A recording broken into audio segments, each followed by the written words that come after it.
Bis repetita.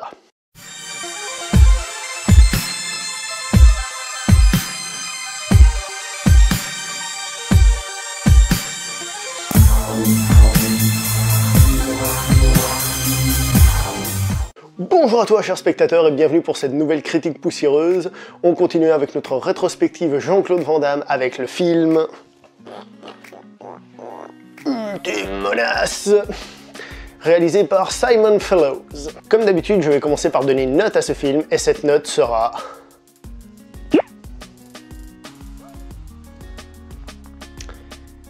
4 sur 10. Alors on va voir si vous avez bien suivi les cours, hein. Toi là-bas derrière, au fond, là, je te vois. Alors, qu'a fait Jean-Claude Van Damme après avoir fait Réplicante?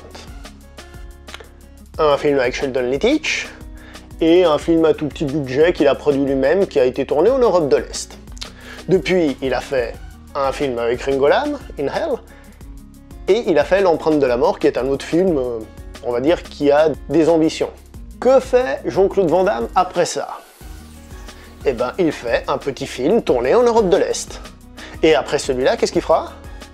Un film avec Sheldon Lettich. Donc là, nous sommes dans le petit film tourné en Europe de l'Est. Et pour continuer à limiter le budget, ce film se passe en Europe de l'Est. Alors le film a été tourné en Roumanie.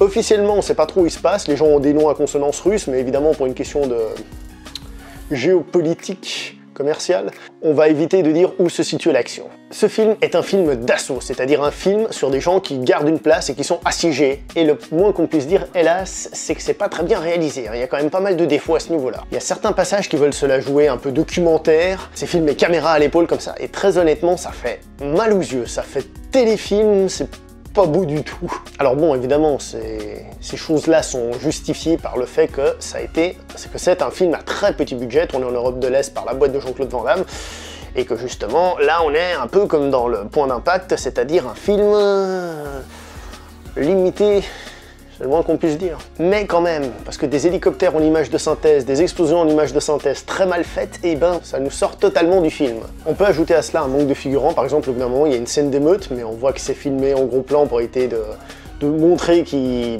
n'avaient pas beaucoup de figurants, et le résultat fait vraiment très cheap, très téléfilm. Franchement, c'est pas génial. Alors qu'est-ce qu'on a? On a un film globalement raté. Bon, ça reste un film d'action, donc si vous aimez Jean-Claude Van Damme, ses mimiques, ses coups de pied, sa carrure, sa prestance, il n'y aura pas de souci. Mais bon, on n'est vraiment pas dans un bon film à réserver vraiment aux fans. Encore une fois, ça fait partie de ces films duquel finalement il n'y a pas grand chose à dire, à part l'intérêt de justement aller découvrir des directs ou vidéos, de voir que certains essayent des choses, mais là on est clairement dans une ambition beaucoup plus limitée.